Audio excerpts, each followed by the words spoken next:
Hi, I'm Kieron Gillen. I am a writer of comics primarily, and I've written a bunch of stuff for Marvel, like Star Wars comics and any Marvel hero you can basically mention. And I've also written for like Image Comics, where I mainly do my own books, and also Boom, so books like Wicked Divine and Die and Wars and Future. What work am I most proud of? Well, that implies I'm capable of the concept of pride, and writing is primarily about shame and disgust. Like, I think, tell you what, the proud is like a really tricky work as a writer.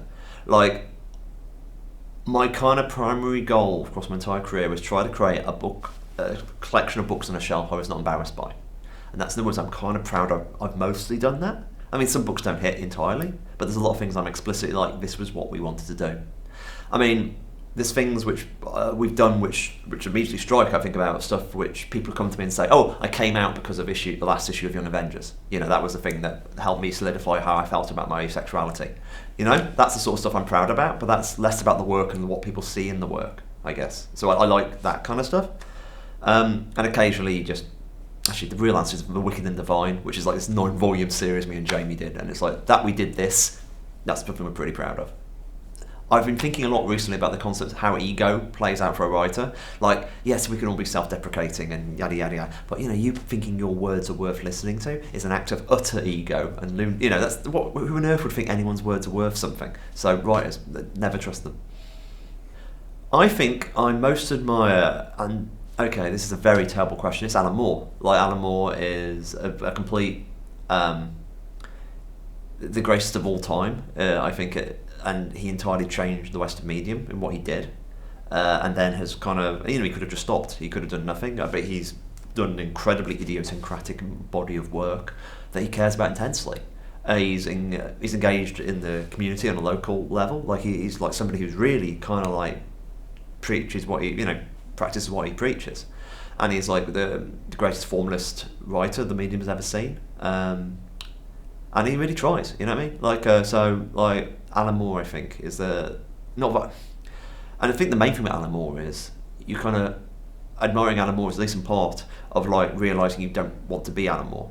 Alan Moore is Alan Moore, and Alan Moore is a unique human being, and at least the part of the point of Alan Moore is like, who the hell are you anyway? Like, ask yourself real questions and work out what do you have to bring to the world. And that's why I like Alan Moore. Also, good beard.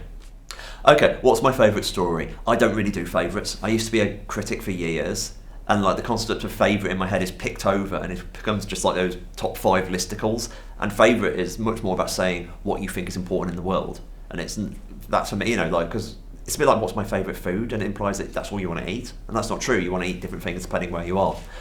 But with that enormous caveat, I think my favourite story is actually the sort of type of story, and the thing that always destroys me in any story is somebody trying and doing the right thing even when there's no hope or reward or possibility of victory. That kind of like defiance and humanity in the face of like a complete lack of hope, and doing it just because you have to.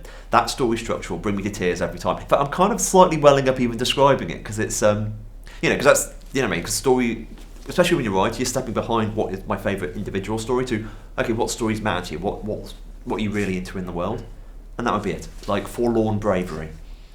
I first considered myself a professional when I got paid.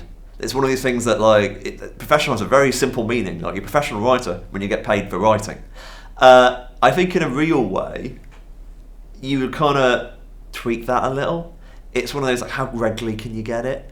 Like, you know, the fact I paid my way through university as a games journalist. Like, I worked in my second year at university for a magazine called Amiga Power, and just wrote a whole bunch of stuff for that, and that's how I ate.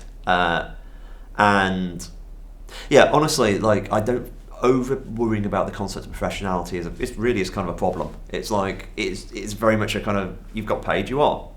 And a lot of professionalism is much about having your attitude to the work as well, as in like, yeah, you got paid, but are you taking it seriously to try to get more work and all that kind of stuff? But in a real way, no, all professionalism means is getting paid. And I don't really care about being a professional. Like, there's many great artists who've never been paid in their life, because artists, you know, and they are artists, which is a very different thing, or like a different and overlapping thing. Let's say that. Okay, my creative process is basically kind of variations on last minute panic. That's probably a good way of putting it. You know, because I'm somebody who responds well to A, deadlines, B, pressure. And the process is all about trying to moderate that. Like, I spent years kind of like hitting deadlines, but only hitting deadlines. And my process has basically been ways to be softer on myself. So what I mainly do is I set smaller deadlines every day. So I set myself like 5 pages of comics like in the morning, and then the afternoons is the rest of my work. And I know if I hit like 20, if I hit that, that's 25 pages of comics a week, which is like issue and a quarter. So like and that just builds up, and they all kind of boom and bust sort of thing. That's unhealthy for me. So that's the kind of way my process is a way of making much bigger tasks smaller and bearable with. But that's one side of the creative process. The other side of the creative process is, of course, the where do you get your ideas from question, and that's like just aggressive thinking and much harder to talk about, and also possibly a different question. Tell you what, this is one of the classic things people ask writers: where do you get your ideas from? And every writer mocks it. And this, I'm basically starting to paraphrase Alan Moore here. And people mock it because, it implies they're foolish and know nothing of writing. And they also mock it because they know they have no answer at all that's any good whatsoever, and they're afraid they might be found out as a fraud. A lot of creativity is just thinking around a topic. For me, it's like I've got 2 sorts of work. One work is my work for hire, which is like stuff for Marvel, and like they normally come to me and say, "Hey Kieron, do you want to do an Eternals comic or an Iron Man comic?" And I go, "I'll think about it." And the process of thinking about it is just sitting there and chewing over, like, who is Iron Man? What does Iron Man mean? What is technology? What should, or like, asking those questions and sort of saying, is there anything interesting? And the other side of is the stories you make up, which is, literally you make them from scratch. And normally they're born of like a novum, like an observation, like X plus Y. Like Once the Future, which is my story about a grandmother and grandson monster hunting team, basically. That was kind of born off the back of me thinking how problematic the Mummy movies are, because they're basically taking another culture's ancient, rulers and turning them into monsters, and it's intrinsically colonialist.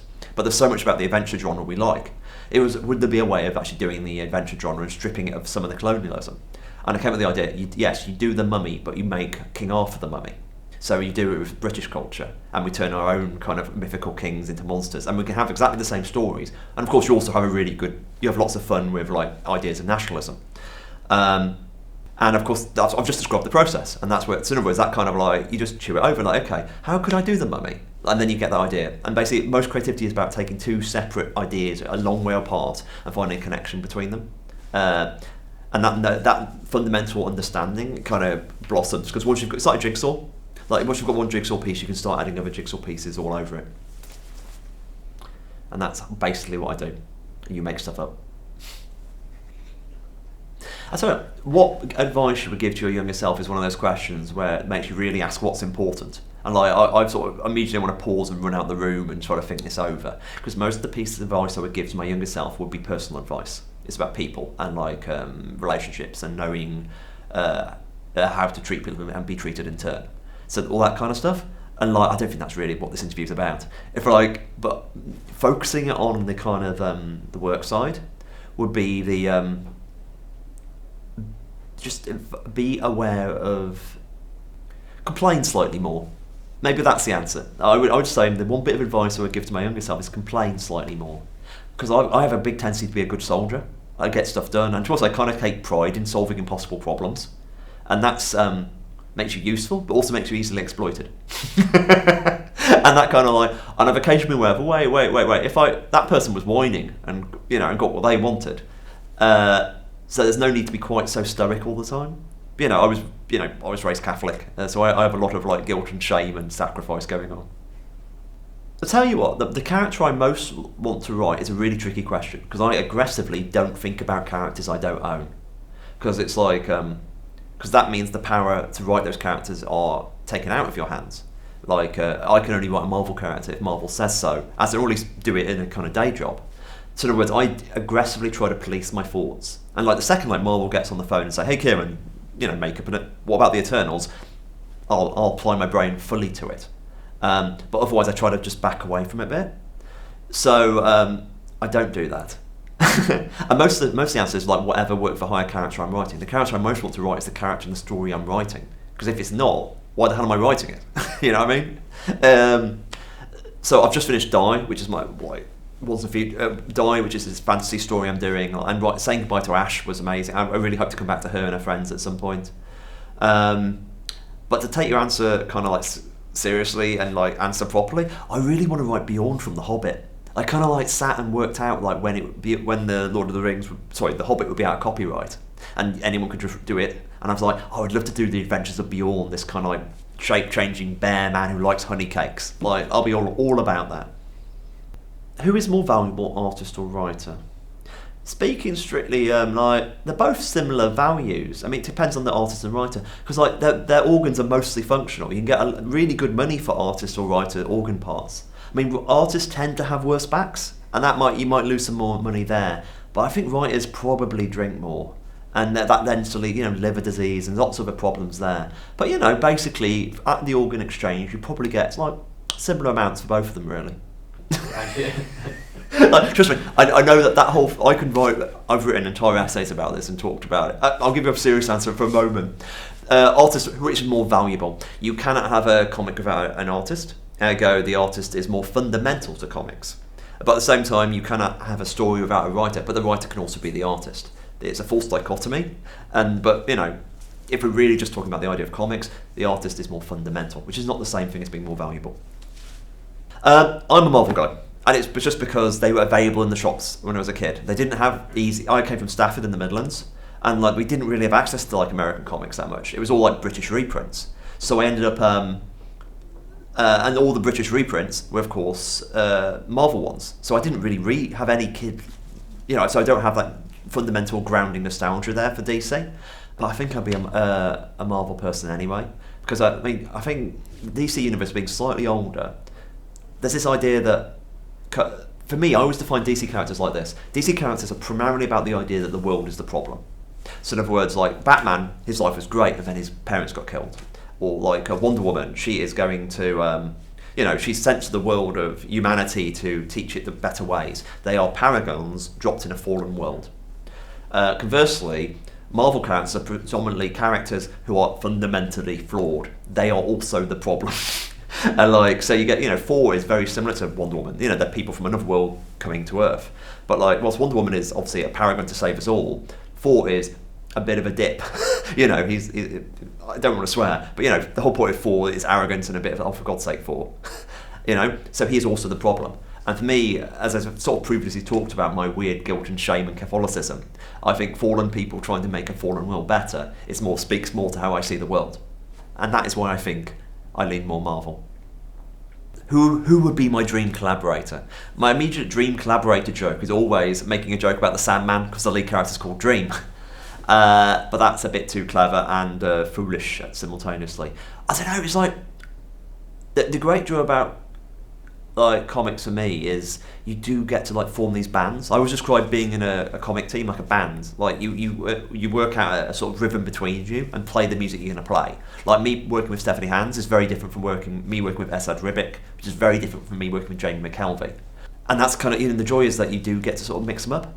But, and there's certainly like a few artists I'm kind of like, I'd like to work with them. I'll say one I've always really wanted to do, Kevin O'Neill. Specifically Kevin O'Neill circa early Kevin O'Neill in 2000 AD, and it's amazingly these baroque, aggressive, spiky drawings. I mean, like he was sort of the American Comics Code basically said they would not, any comic he drew would not be passed by the American Comics Code in the 80s because he was just, how he drew was unacceptable.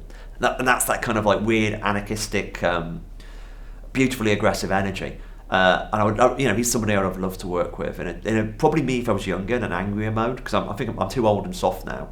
But like that he would definitely be someone. Of course, he's retired now, so that is very much a dream that cannot come true.